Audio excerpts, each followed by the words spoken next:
Welcome back to New World Next Week. I'm James Corbett of CorbettReport.com. And I'm James Evan Pilato of MediaMonarchy.com. I'm proud of my gender. I think it's great. We've got that story plus damaging testimony, but first, let's make it a pushback against COVID crimes first segment on this New World Next Week. The German investigation into the COVID scandal. This coming from Global Research, and everything that we cite and source will always be included down in the show notes. The German Corona Investigative Committee, it's called. They've taken testimony from a large number of international scientists and experts since July 10th, 2020, and they've got a whole paper, and of course that will all be included in your show notes, but they basically helpfully put together their bullet point list, I think, of the conclusions, such as the corona crisis must be renamed the corona scandal, and there will be criminal prosecutions for crimes against humanity. Many scientists call this a PCR test pandemic, not a corona pandemic. Very healthy and non-infectious people may test positive. Likelihood of false positives is 89 to 94%, or basically near certainty. Mainstream media completely failed to report the true facts of the so-called pandemic. Politicians and media deliberately drove populations to panic. Evidence of gigantic health and economic damage to populations, and of course, bankruptcies expected in small and medium-sized businesses. Interesting enough, though, I think even if you, much like, again, this is the 9/11 in slow motion, if you even believe the official story, the parts don't add up. Normie doctors, COVID experts say there is another way. An interesting post on what is obviously a new website called Unheard, H-E-R-D, unheard.com.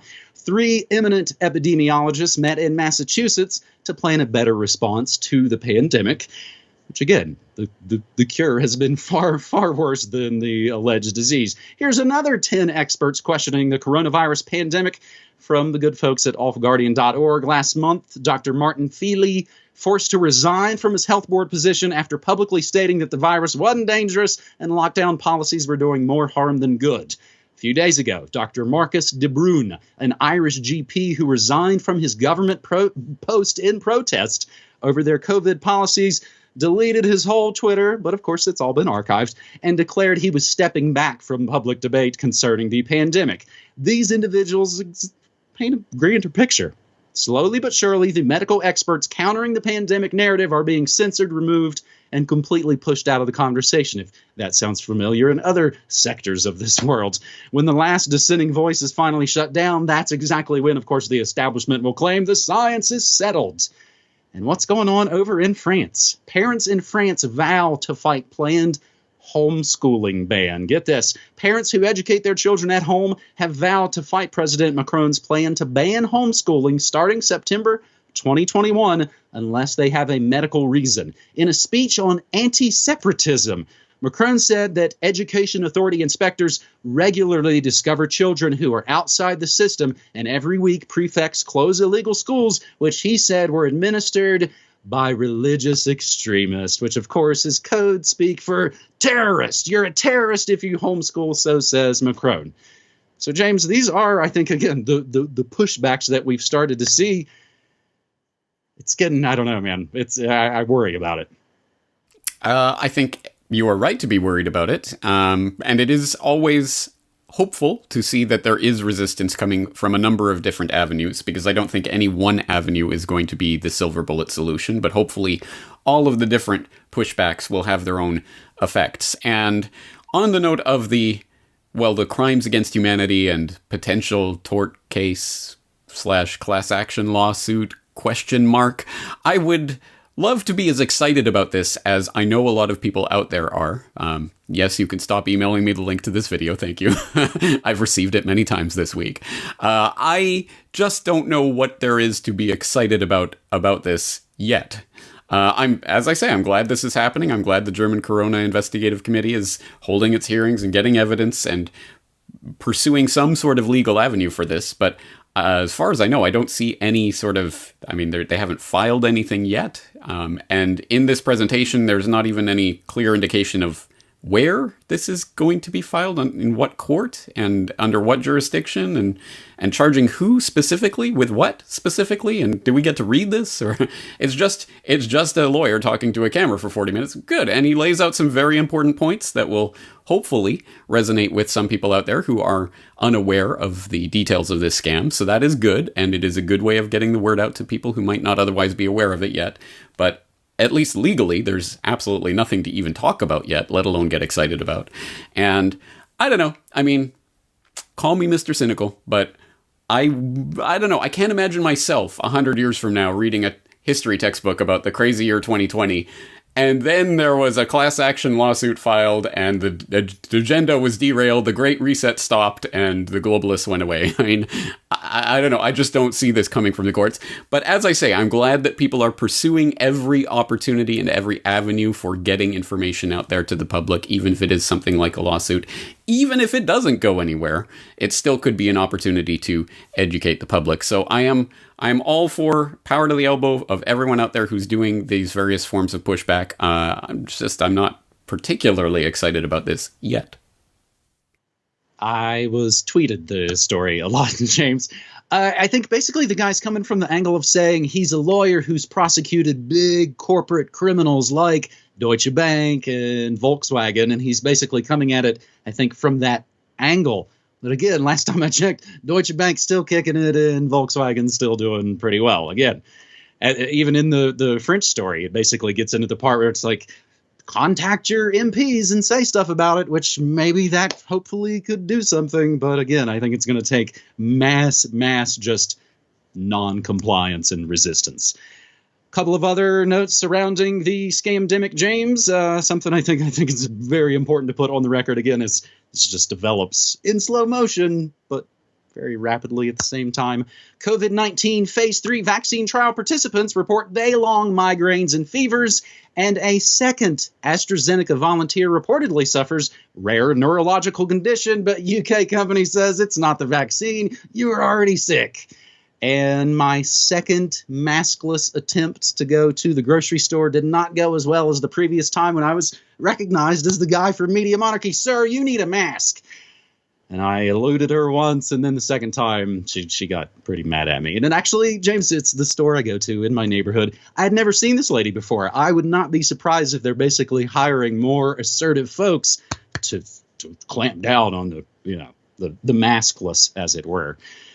The second segment on this fairly scientific episode of New World Next Week, episode 423. Really interesting stuff, James. US, UK, and France. Again, it's the usual suspects. Yet again, US, UK, and France block ex-OPCW chief's testimony at the UN. You can just see tyranny unfolding in real time on Monday at the UN Security Council, the US, UK, and France, and of course allies. And James, I wasn't immediately able to find just some of the other list of crony countries who probably, of course, go along to get along with the big boys.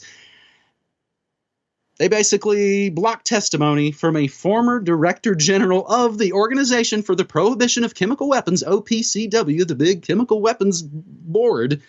Jose Bustani, Brazilian diplomat, was the first guy that ran the OPCW when it was formed back in 1997. He was pushed out of the organization in 2002 by the Bush administration, personally threatened by James, what'd you call him, the walrus mustache of doom?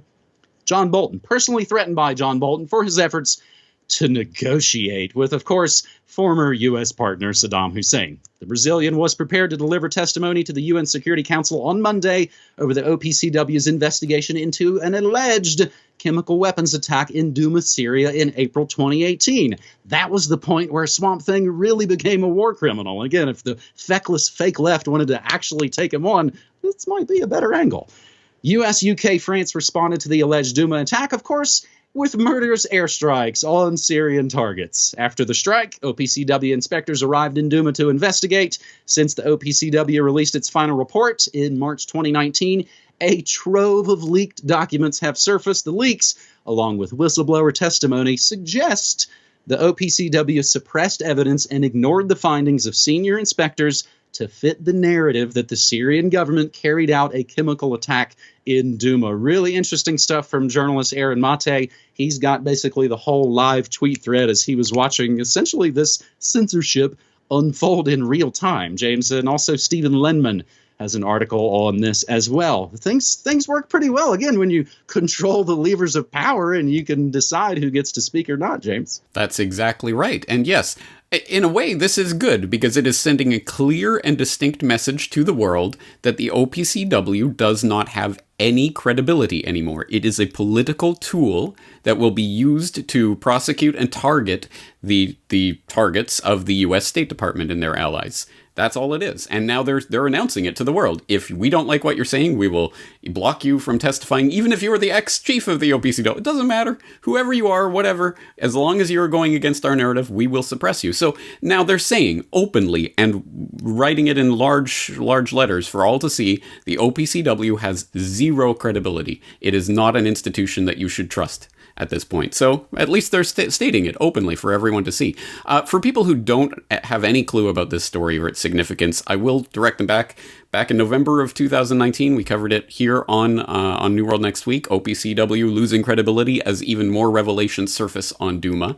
And then I followed that up with a podcast episode last December on the Douma hoax, Anatomy of a False Flag, where I go through the whole timeline of everything that was going on and how the OPCW was participating in that cover-up. So it is an important story because it goes to the heart, again, of how these types of regime change operations function and how they will no doubt continue to function. And on the note of that Stephen Lenman article, he's talking about a different OPCW scandal, essentially the OPCW giving their, as we know, completely lack of credibility imprimatur to the investigation of the Navalny hoax, which is a whole other hoax revolving, of course, around those dastardly Russians poisoning one of their enemies with the poison that we all know is 100% Russia. And it's just, it smells so bad from so many different directions. If people have no idea what that's about, I will direct them back to an article I wrote last month called How to Read the News, where I dissected, at least at that point, a month ago, what that Navalny hoax was about and the ridiculous story that was being painted.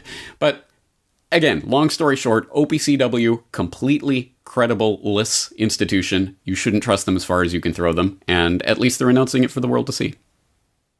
Absolutely. And yeah, you can see the testimony then. Bustani went ahead and basically videotaped the testimony he was going to give. I think that one stands up a whole heck of a lot better than maybe the testimony in the first segment, James.